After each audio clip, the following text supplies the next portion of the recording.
mga kababayan. About 2 years ago, I solemnly took my oath as a worker of the national government. I was inspired to institute real changes for the greater good of the Filipino people. As I was greatly overwhelmed then by the daunting challenges that lay ahead.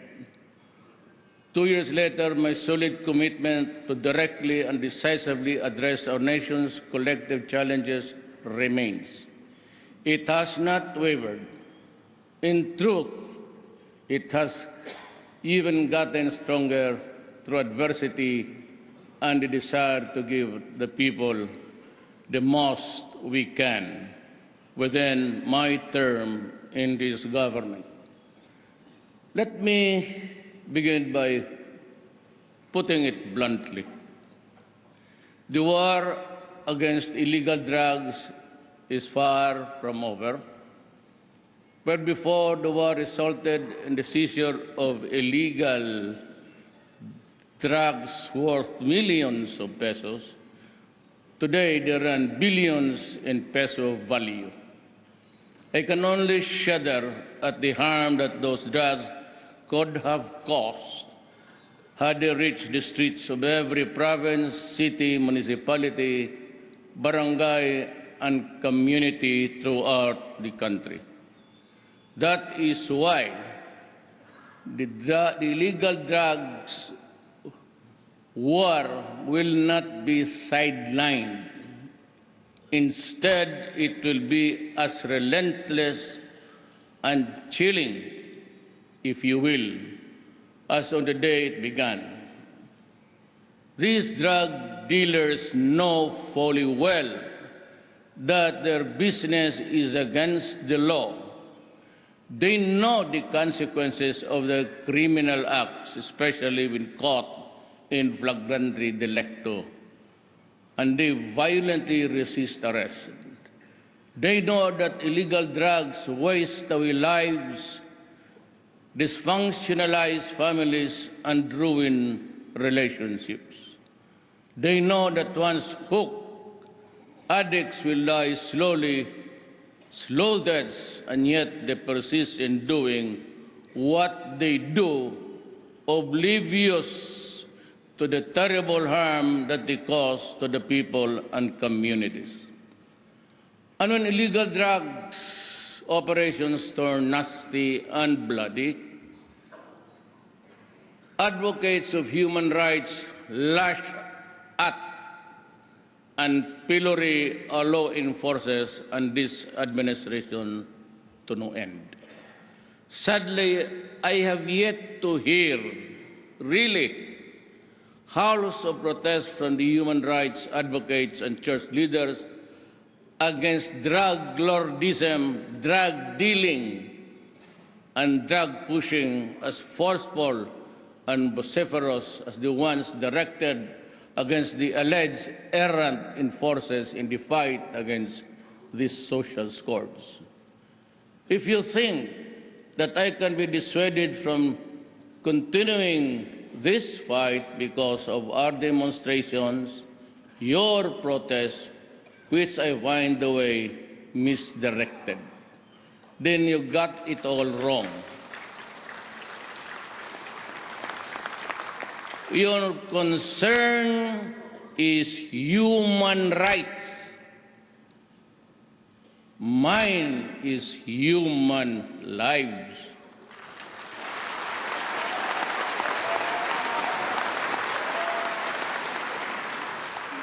The lives of our youth are being wasted and families are destroyed, and all because of the chemical called shabu, cocaine, cannabis, and heroin.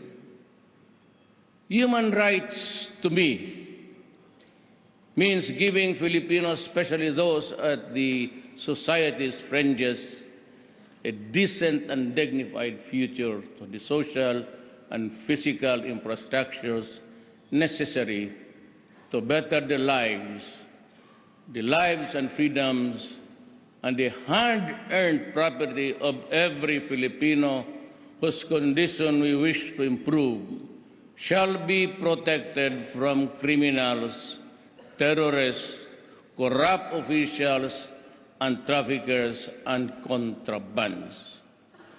You worry about the present. I am concerned both the present and the future.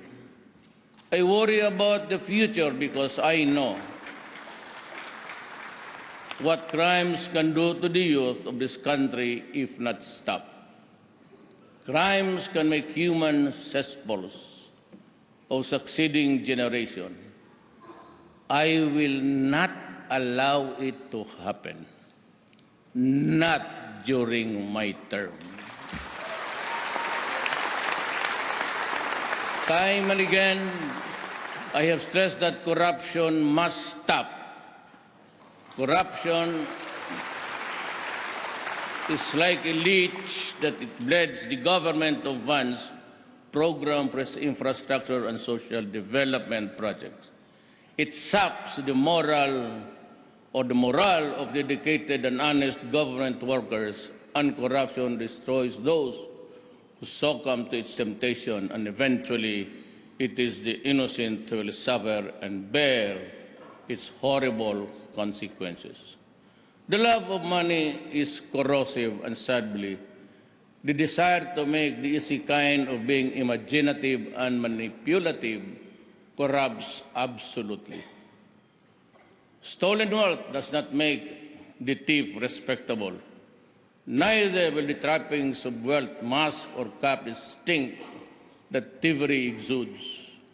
One day, justice will catch up with those who steal government funds. And when the day comes, it will be the public who will have its retribution. While we run after those who steal the people's money, we are also enhancing the government's delivery of frontline services. I thank Congress for the swift passage of the ease of doing business, which is significant. Fight against corruption and improving service of delivery. We need to sustain our momentum, and I hereby direct all government units, makinig sana kayo, and government agencies to faithfully implement this law and simply simplify the process. Hinihingi ko yan sa lahat na sa gobyerno under my control and supervision. Wag ho kayong magkamali. I particularly call the attention of the agencies with the number of red tape-related reports from the public. Make your services truly customer-friendly. Our people deserve efficient, effective, and responsive government services. They deserve nothing less. Kayo lang ayaw eh. Gusto ng tao, kayong yung binabayaran, make your living from the pockets of the people, and you have a lousy and corrupt bureaucracy. I have friends and political supporters whom I appointed to public office and then dismissed or caused to resign. I need not mention their names or recount the circumstances surrounding the removal or resignation. Media has more than amply reported that. I value friendship. Make no mistake about it, but it has its limits. This is a lonely place I am hemmed in. Do not make it lonelier by forcing me to end our friendship because you gave me the reason to end it. It pains me to no end the loss of friendships, and that is why I appeal to you to help me in my cause so that our friendship will endure. For as long as I can remember, the bulk of the income generated in Mindanao used to be remitted to what we in Mindanao refer as the Imperial Manila, to fund national projects primarily in the Metro Manila area, leaving a pittance to Mindanao as its share thereof. Mindanao was dubbed as the land of promise, and Mindanaoans say in derision that is so because what it got from government through the years were promises, promises, and more promises.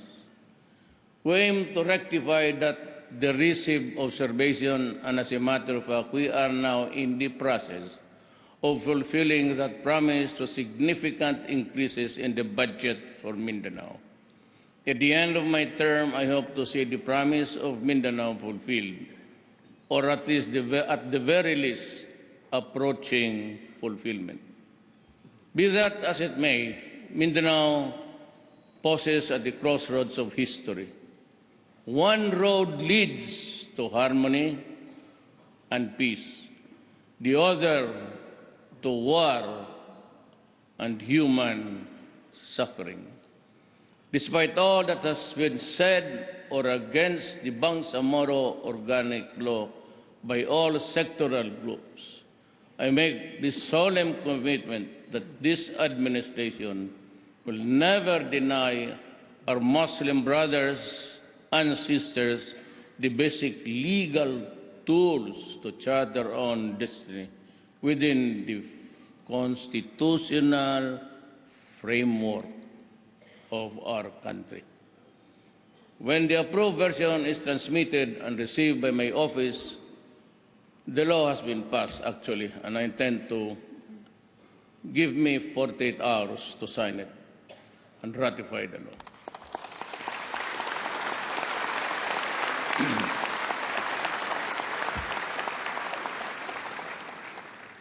Babasahin ko pa bago ako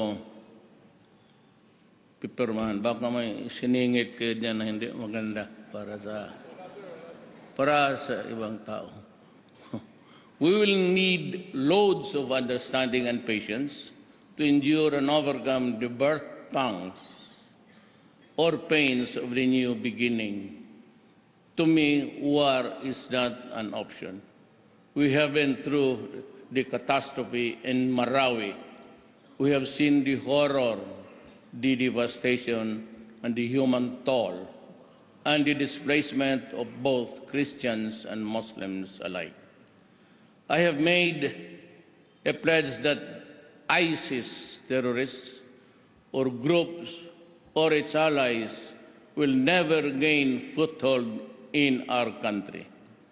Yet, when what remained of the decimated Maoti ISIS group in Marawi finally saw the error of their ways and expressed their desire to be reintegrated into society, we welcome them with open arms and embark on a genuine efforts to embrace a peaceful, productive life for them.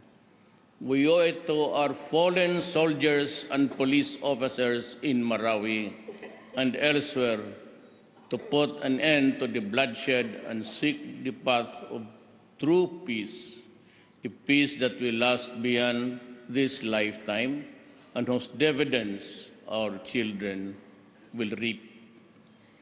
On international relations, we shall continue to assert and pursue an independent foreign policy. Our long-term national development and national security goals come first. We shall continue to reach out to all nations regardless of their prevailing political persuasions or proximity to or distance from our shore, so long as this nation wish us well. Our stronger bonds with our ASEAN friends have made possible our trilateral border patrols with Indonesia and Malaysia, which has since then put out of business sea pirates piracy, and other terrorists who used to infest our shared seas. This is a testament to the readiness of our country and our good neighbors to make regional peace and security our shared responsibility. We have successfully hosted the 50th ASEAN anniversary and the 31st ASEAN Summit last November 2017. We have shown the world that we are capable when we work together. The ASEAN events showcased not only the world-renowned Filipino hospitality and organizational capabilities, but also our artistic talent. I would like to commend the National ASEAN Organizing Council, led by no less than my Executive Secretary, Salvador Medialdia. Our re-energized relations with China has also led to an unprecedented level of cooperation between our nations on the war against transitional crimes. Our shared intelligence led to the discovery and dismantling of the clandestine Shabu laboratories and the arrest of Chinese chemists with the Dragon organization called Wu Syndicate. Our improved relationship with China, however, does not mean that we will waver in our commitment to defend our interests in the West Philippine Sea. This is why we engage China through this bilateral and multilateral platform, such as the ASEAN-China and the Philippines-China bilateral consultation mechanism. Opening lines of communication and amicably managing differences have led to positive development that include renewed access of Filipino fishermen to the areas in dispute in the Philippines, West Philippine Sea. Participation in the ASEAN-China dialogue has also resulted to the draft framework for the Code of Conduct in the South China Sea, which intends to resolve peaceful disputes by peaceful means. We admire our Filipino migrant workers for their selflessness and courage in enduring the hardships of living away from home to provide for their families. You epitomize the innate resilience of the nation. You have shown your willingness to toil and sacrifice day in and day out for the long-term good of your family, loved ones. You have also contributed greatly to the national economy, even as you help in small and big ways to the economies of your international partners. This is why we strongly condemn the deaths and abuses experienced by Filipino migrant workers in the hands of their foreign employers. I have said this before and I say it again. I am a worker of government, and it is my vow to make sure that your well-being remains our foremost foreign policy concern. It is for this reason that we are continuing to work with the host nations to ensure the welfare of our countrymen. I appeal to all host governments to help us as true and dependable partners in this endeavor. I have always believed that no matter how well-intentioned a leader is, no matter how well-conceived may be his mission, if he lacks the political will to do what needs to be done, they can only end up a failure and a hopeless dreamer. As a worker of government, I promise to do whatever it would take to give all Filipinos a comfortable life, fighting powerful interests and making sacrifices. My obligation is to promote and uphold the greatest good for the greatest number.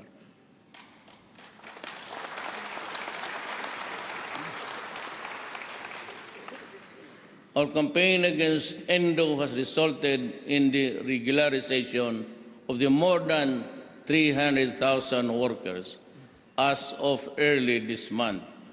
On May 1 of this year, I signed Executive Order 51, which sought to protect the workers' right to security of tenure. Read my lips. I understand that this does not satisfy all sectors. I share their sentiment. I truly do. Much as I would like to do the impossible, that power is not vested upon me by the Constitution, and neither will I make both ends meet, even if I will violate the laws to achieve that purpose. Simply, it is not part of my territory. That is why I add mine to their voices in asking Congress to pass legislation ending the practice of contractualization once and for all.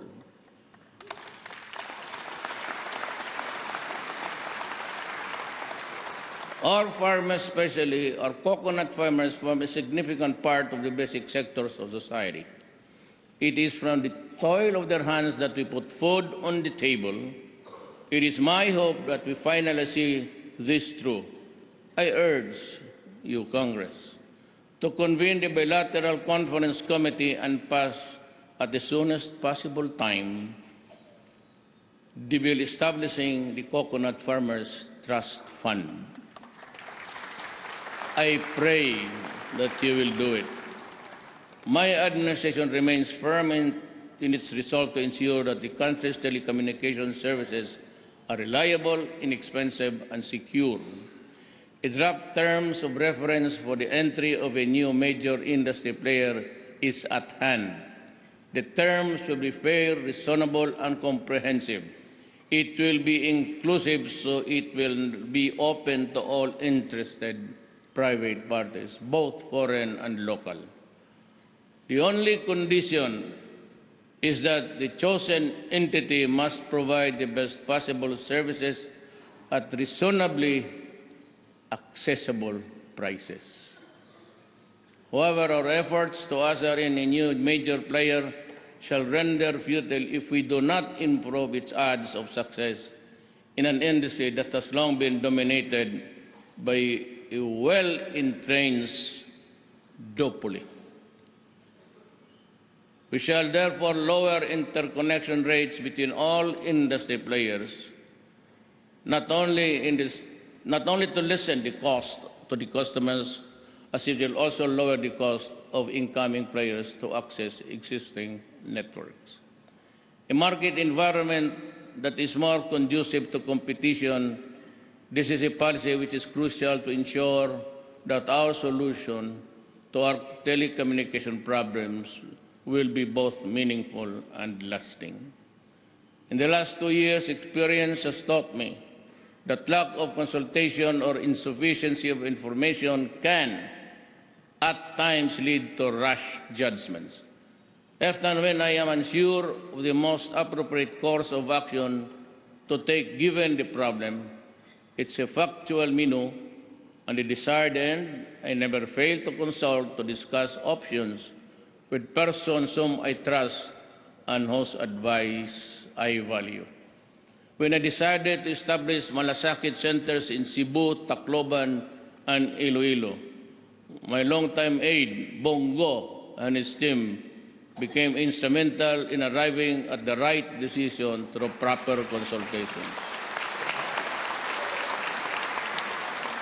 Deliberations with the proper agencies also made me decide to push for and eventually approve both the Tertiary Education Act and the increase in the salary of our men in uniform, our soldiers, and our policemen. Boracay Island, widely regarded as one of our country's treasures and admired worldwide for its natural beauty, has sadly become the representation of governance and government's negligence, including mine. I could not allow this decay to continue. Decisive action has long been overdue, recognizing that we are mere stewards of our natural resources. And I said, enough is enough. We intend to restore its environmental integrity alongside measures to alleviate those whose livelihood were momentarily affected. Environmental protection and ensuring the health of our people cannot be overemphasized. Thus, our actions in Boracay mark the beginning of a new national effort. This is just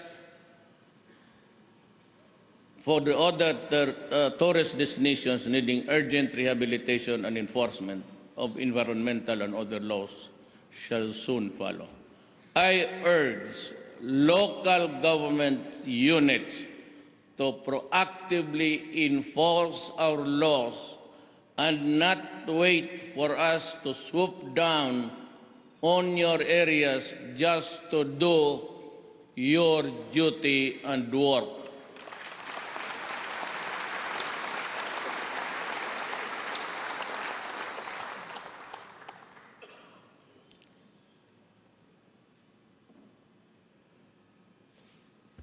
Some other time, I would have to discuss local government units. What has happened to Boracay is just an indication of the long overdue need to rationalize in a holistic, sustainable manner the utilization, management, and development of our lands. I therefore urge the Senate urgently pass the National Land Use Act to put in place a national land use policy that will address our competing land requirements for food, housing, business, and environmental conservation. We need to do this now. To help safeguard the present and future generations, we have to earnestly undertake initiatives to reduce our vulnerabilities to natural hazards and bolster our resilience to the impact of national disasters and climate change. As I have stated last year, we must learn from the experiences from the Super Typhoon Yolanda and other mega disasters, and from global best practices. We need a truly empowered department characterized by a unity of command, science-based approach, and full-time focus on natural hazards and disasters, and the wherewithal to take charge of the disaster risk reduction, preparedness response with better recovery and faster rehabilitation. Hence, we in the Cabinet have approved for immediate endorsement to Congress the passage of a law creating the Department of Disaster Management, an interagency, just like FEMA. We don't know if it's an effective agency in the United States government.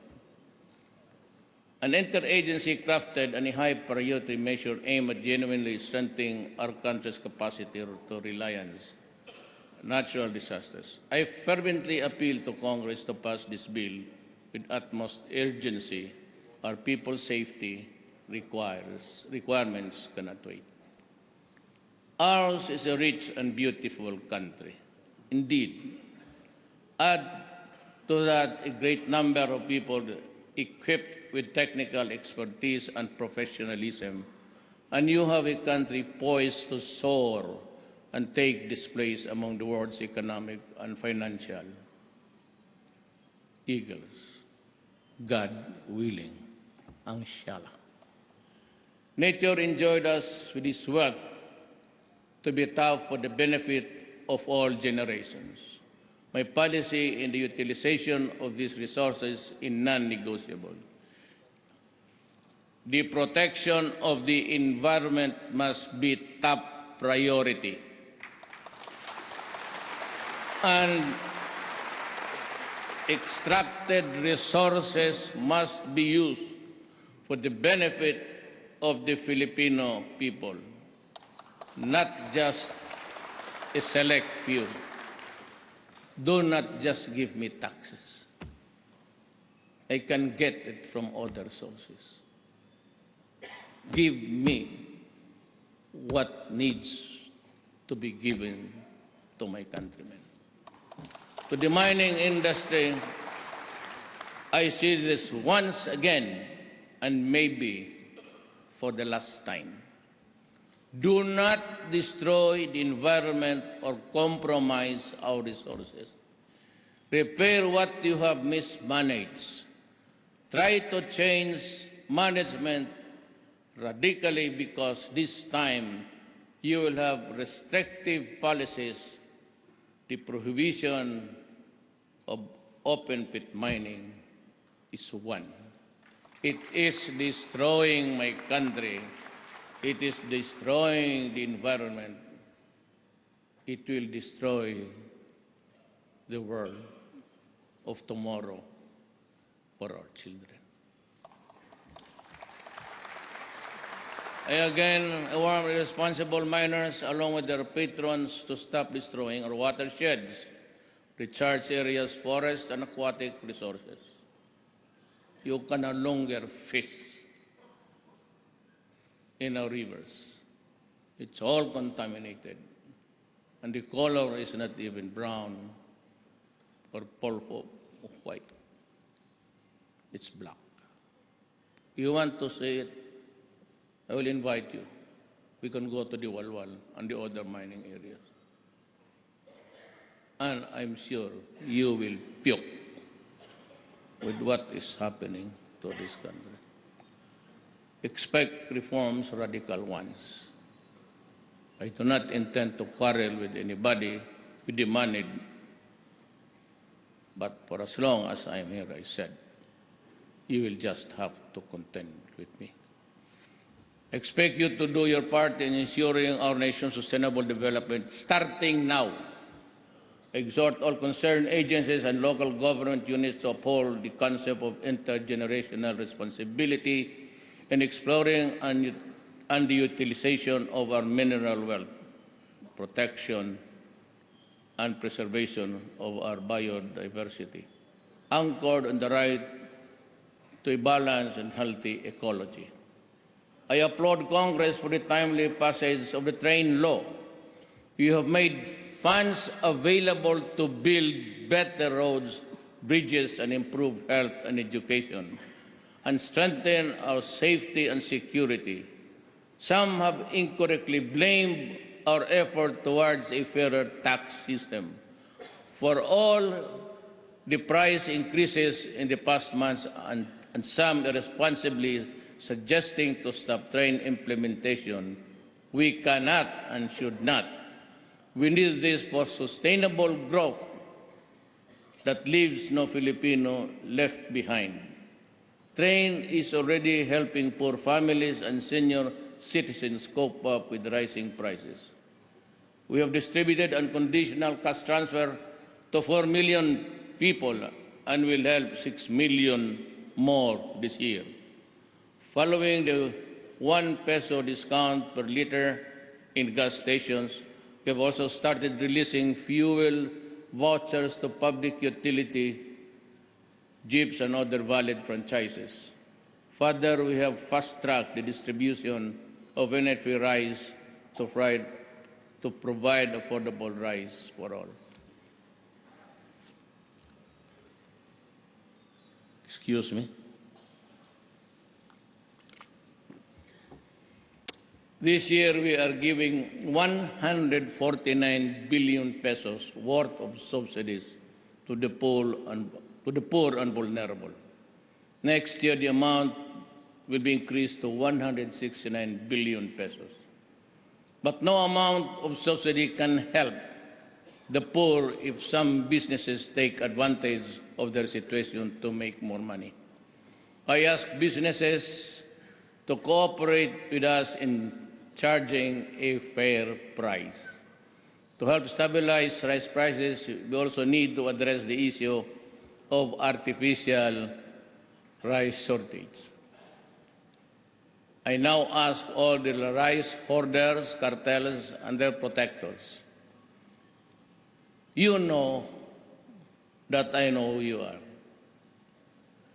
Stop messing with the people. I hate to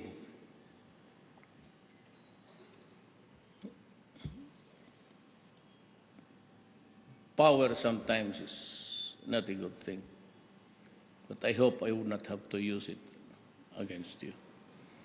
Consider yourselves warned, mend your ways now, or the full force of the state shall be brought to bear upon you. I am directing all intelligence agencies to unmask the perpetrators of this economic sabotage and our law enforcement agencies to bring them to justice. We are also working on long-term solutions on top of this agenda to lower the price of rice. We need to switch from the current quota system in importing rice to a tariff system where rice can be imported more freely. This will give us additional resources for our farmers, reduce the price of rice by up to 7 pesos per kilo and lower inflation significantly.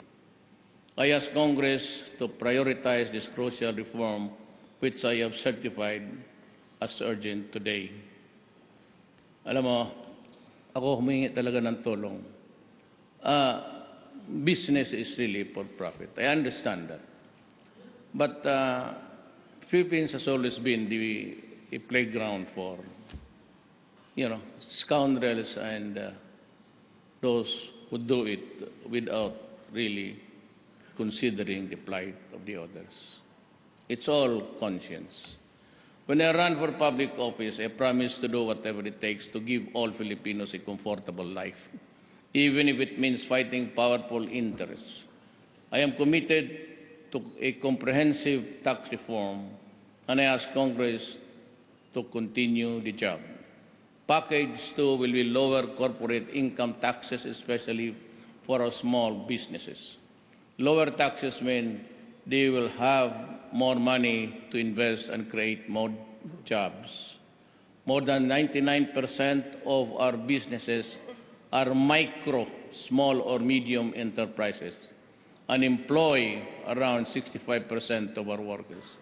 The enactment of the package 2 is what stands between today and the millions of jobs in the near future.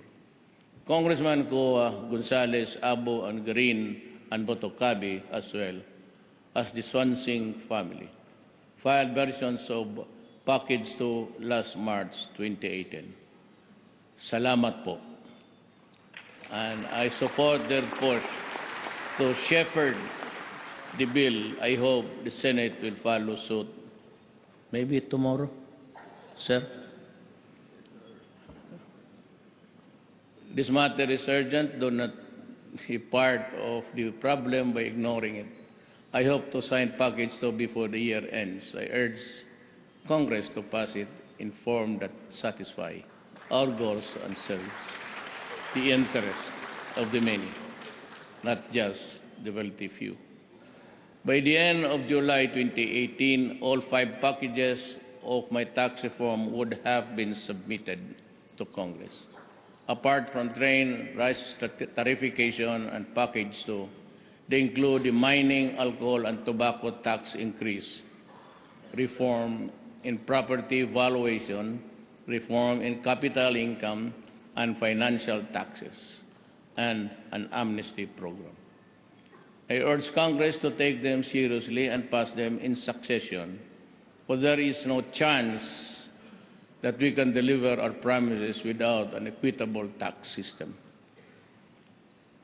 One of the most important thrusts of this administration, medium-term development plan, is to cover all Filipinos against financial health risks. That is why I have director concerned agencies to streamline the various sources of financial assistance for the people with health-related needs. We're currently institutionalizing the unified implementation of the no-balance billing policy, through which the government and our private healthcare providers can work out a system that will provide an order of charging of medical expenses. Much needs to be done to improve our healthcare system, which remains highly fragmented, resulting in disparity in health outcomes between the rich and the poor, and in the urban areas and rural. While investments in health have increased over the several years, several policy and operational bottlenecks have constrained universal health care for this country.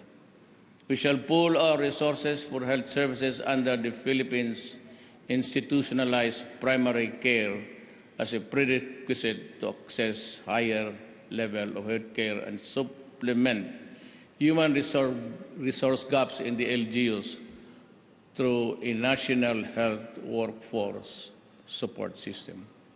This will ensure that every Filipino gets the appropriate, affordable, and quality health services in appropriate facilities and will be protected from financial burden due to sickness.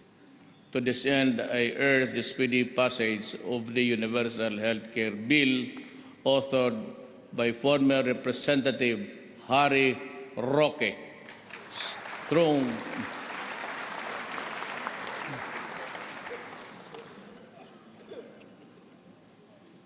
Strong political determination, not political ambition, is the guiding light. I have no illusions of occupying this office one day longer than what the Constitution under which I was elected permits, or under whatever Constitution there might be. 4 administrations before me have tried to amend the Constitution to be able to introduce amendments and revisions to the Charter, but none of them was successfully done for one reason or another. I therefore consider it a distinct honor and privilege to have received earlier from the Consultative Committee that I created a federal constitution that will truly embody the ideal aspirations of all the Filipino people. I thank all the members of the committee, especially those who came out from their retirement, for their valuable services in crafting this draft federal constitution. I would like to extend my particular gratitude to former Chief of Justice Renato Pono and former Senate President Aquilino Pimentel Jr. I am confident that the Filipino people will stand behind us as we introduce this new fundamental law that will not only strengthen our democratic institutions but also create an environment where every Filipino, regardless of his social status, religion, or ideology, will have an equal opportunity to grow and create a future that he or she can proudly bequeath to the succeeding generations. My countrymen, I will not bore you with the litany of this administration's projects completed otherwise in the process. That would be too self-serving. I have instead caused to be prepared a written report on what was and what has been done in the months and probably in the years to come. The report shall be made available within the next few days.